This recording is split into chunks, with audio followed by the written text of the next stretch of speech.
नमस्ते guys, Indian geopolitics में आप सभी का स्वागत है। आज की खबर इस दशक की सबसे बड़ी जियोपॉलिटिकल खबर बन सकती है। आज US national security adviser Jake Sullivan ने अनाउंस किया कि वो इंडिया, सऊदी अरेबिया, यूएई के साथ मिलकर एक मेगा रीजनल कोलिशन बनाएंगे, जिसमें भविष्य में इजराइल को भी शामिल किया जा सकता है। अमेरिका के इस स्टेप को चाइना के बेल्ट एंड रोड इनिशिएटिव या BRI का काउंटर माना जा रहा है, जिसमें इंडिया का बहुत ही इम्पोर्टेंट रोल रहने वाला है। दरअसल 2008 के फाइनेंशियल क्राइसिस के बाद चाइना के इकोनॉमिक राइज के कारण यूएस और उसके डेमोक्रेटिक अलायंस का इन्फ्लुएंस पूरे विश्व में कम हो रहा है, खास करके उन रीजन्स में जो फ्यूचर में बहुत इम्पोर्टेंट होने वाले हैं। इसमें अफ्रीका और मिडल ईस्ट भी शामिल है। हम पहले शुरुआत अफ्रीका से करते हैं, जहां एक समय यूएस और यूरोपियन देशों का दबदबा रहता था, पर 2002 के बाद चाइना के बढ़ते इकोनॉमिक पावर के साथ चाइना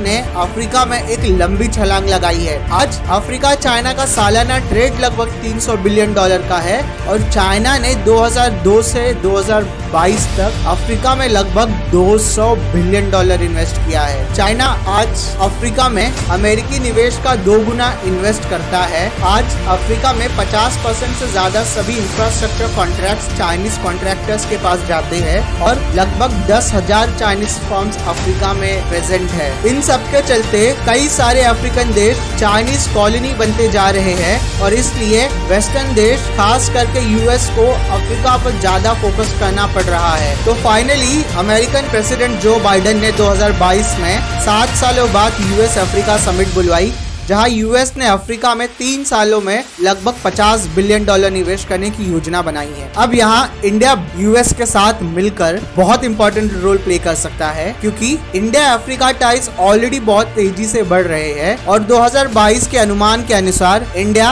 अफ्रीका का 5th लार्जेस्ट इन्वेस्टर है। इंडियन अफ्रीकन ट्रेड 2022 के दौरान लगभग $90 बिलियन पहुंच चुके हैं। साथ ही इंडिया अफ्रीका के साथ डिफेंस कोऑपरेशन भी बढ़ा रहा है। अब इंडिया यूएस के साथ कोलैबोरेट करके चाइना को लॉन्ग टर्म में काउंटर कर सकता है। अफ्रीका के बाद चाइना का सबसे अधिक इन्फ्लुएंस मिडिल ईस्ट के देशों पे है, जहां चाइना लगभग सभी मिडिल ईस्ट देशों का सबसे बड़ा ट्रेड पार्टनर और सबसे बड़ा इन्वेस्टर बन गया है। 2020 में ही अकेले चाइना ने $160 बिलियन के कच्चे तेल की खरीदारी की थी, जो मिडिल ईस्ट के कुल निर्यात का लगभग 50% था। साथ ही मीना या मिडिल ईस्ट और नॉर्थ अफ्रीकन रीजन में चाइना ने लगभग $300 बिलियन तक की इन्वेस्टमेंट की है, जिसमें अकेले सऊदी अरेबिया में $50 बिलियन तक का निवेश हुआ है। दरअसल मिडिल ईस्ट वर्ल्ड वॉर 2 के बाद और खासकर गल्फ वॉर के बाद यूएस के सिक्योरिटी अम्ब्रेला के अंदर सुरक्षित था, पर आज चाइना के BRI प्रोजेक्ट और बढ़ते ट्रेड टाइज के चलते मिडिल ईस्ट पर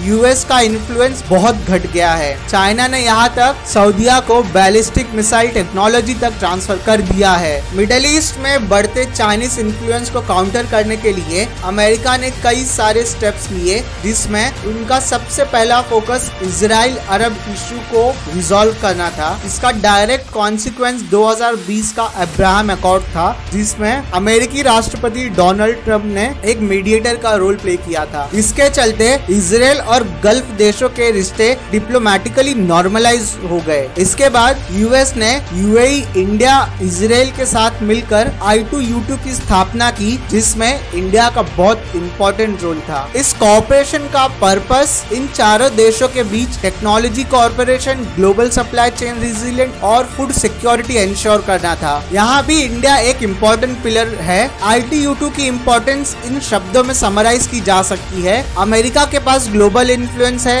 इजराइल के पास टेक्नोलॉजी है, यूएई के पास पैसा है। इन सभी चीजों को भारत में निवेश किया जा सकता है, क्योंकि भारत विश्व की सबसे बड़ी वर्कफोर्स रखता है। अमेरिकी global influence, Israeli technology, UAE का पैसा और भारत के लेबर फोर्स का इस्तेमाल करके 21st सेंचुरी की सबसे मेजर रिक्वायरमेंट पूरी की जा सकती है। साथ ही यूएस ने 2022 में जेड्डा सिक्योरिटी और डेवलपमेंट समिट ऑर्गेनाइज किया, जिसका इसका पर्पस गल्फ और नॉर्थ अफ्रीकन देशों के बीच में एक स्ट्रेटेजिक कोऑर्डिनेशन बनाना था। अब आप ध्यान से देखिए कि किस तरह अमेरिका ने नॉर्थ अफ्रीका, मिडल ईस्ट और एशिया को लिंक किया है। अब इन सभी चीजों में इंडिया का रोल बहुत ही इम्पोर्टेंट रहने वाला है, और वो कैसे इंडिया को इस मेगा कोलिशन का एक सेंट्रल पिलर बनाता है, ये देखिए। अगर आप इंडिया को देखें तो इंडिया एक राइजिंग इकोनॉमिक जाइंट है। सारे मिडिल ईस्टर्न देश इंडिया के साथ अपना फ्यूचर देखते हैं। अब वो चीजें जो इंडिया को और भी ज्यादा इम्पोर्टेंट बना देती है वो है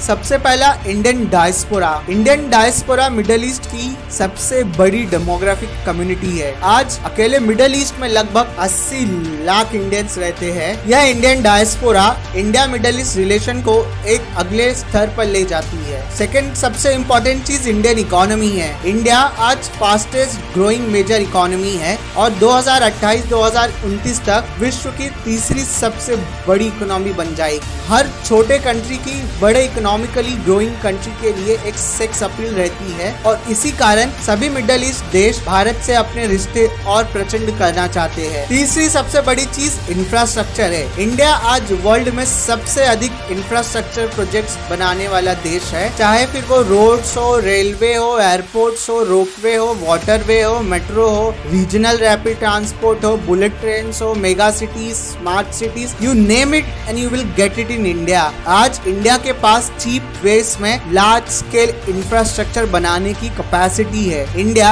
यह एक्सपीरियंस मिडिल ईस्ट और अफ्रीका में यूज कर सकता है। चौथी सबसे इम्पोर्टेंट चीज है मैन्युफैक्चरिंग। आने वाले 30 सालों में इंडिया एक मैन्युफैक्चरिंग जाइंट बनने वाला है। आज हर बड़ी छोटी कंपनियां जैसे कि Apple, Daikin, Foxconn, Adidas, Nike, Alstom, Samsung, Vivo, Xiaomi, General Electric, सबकी मैन्युफैक्चरिंग फैसिलिटीज इंडिया में सेट की जा रही है। इसी कारणवश भारत आज अफ्रीका, यूरोप और मिडिल ईस्ट देशों के लिए एक cheap source of goods and services बनाने वाला देश बनता जा रहा है। पांचवी सबसे बड़ी चीज डिप्लोमेटिक रिलेशन है। इंडिया आज एकमात्र बड़ी कंट्री है जिसके स्ट्रेटेजिक रिलेशन सभी मेजर और मिडिल पावर के साथ अच्छे हैं, फिर चाहे वो वेस्टर्न वर्ल्ड हो या नॉन वेस्टर्न। अब आप सोचिए कि किस तरह इस मेगा रीजनल कनेक्टिविटी प्रोजेक्ट के चलते इंडिया द्वारा मैन्युफैक्चर्ड गुड्स समुद्री रास्तों से मिडिल ईस्ट पहुंचेंगे और वहां से इंडिया द्वारा बनाए गए रोड और रेलवेज के जरिए नॉर्दर्न अफ्रीका,